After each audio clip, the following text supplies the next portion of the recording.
Rycroft was our son.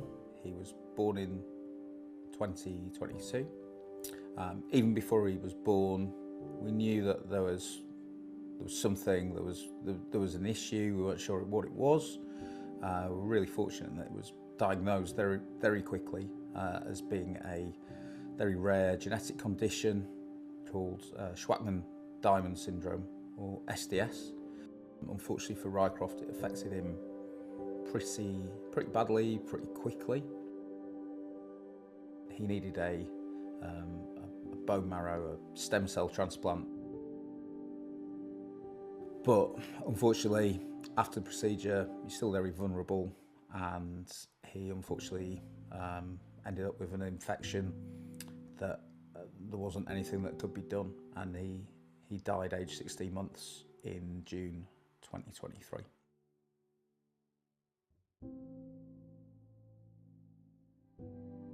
When it was decided that Rycroft needed to have a transplant, then the question is, well, can anyone, who's going to donate? Because Catherine and I weren't matches, his sister wasn't a match, and so then you start to realise, actually, the clock's ticking here, and he was getting worse, not better. And so that news that a match has been found and that he's got a chance, I mean, it's just extraordinary, you know. It's yeah, hard to put into words just what it feels to hear that news that your child's got a chance.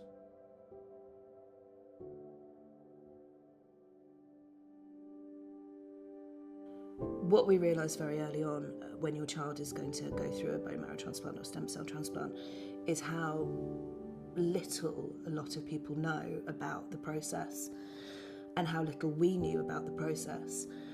I think that the more information we were given by the doctors at Great Ormond Street and by our paediatrician here in Colchester, the more we began to realise that this wasn't just he'd be going into hospital and then he'd be out straight away.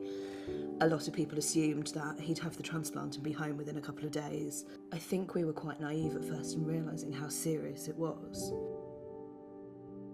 The impact that it had for us was that Rycroft was given more time. He engrafted very quickly, so the stem cells that he was donated were incredible and very, very powerful. Immediately we could see that he was getting better. Within 3 or 4 days he was very, very cheerful, he was much more energetic. That was giving us a real gift because it meant that we had a lot of hope for a huge amount of his life. There was so much uncertainty and so much fear for what his future held, and we had something really positive to hold on to.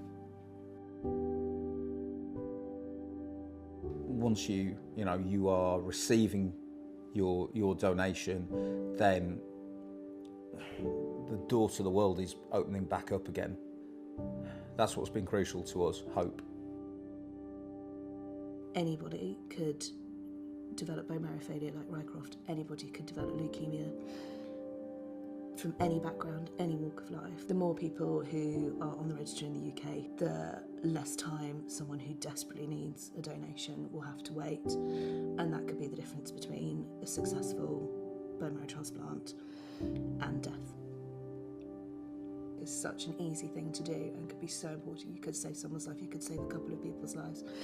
And I think it is the most amazing and unselfish thing to do. I wouldn't want anyone to think that because he didn't survive, that it was because the bone marrow transplant didn't work. It worked so well. He just was so unlucky because he was so small and he got an infection when his immunity was still building. It wasn't an unsuccessful transplant, it was a very successful transplant, and he just got really unlucky.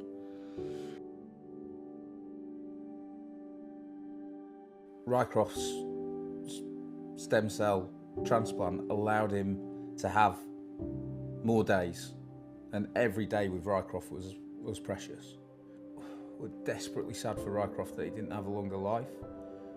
We still feel fortunate and lucky that we had the 16 months with him that we did, and stem cell donation helps families have more time together.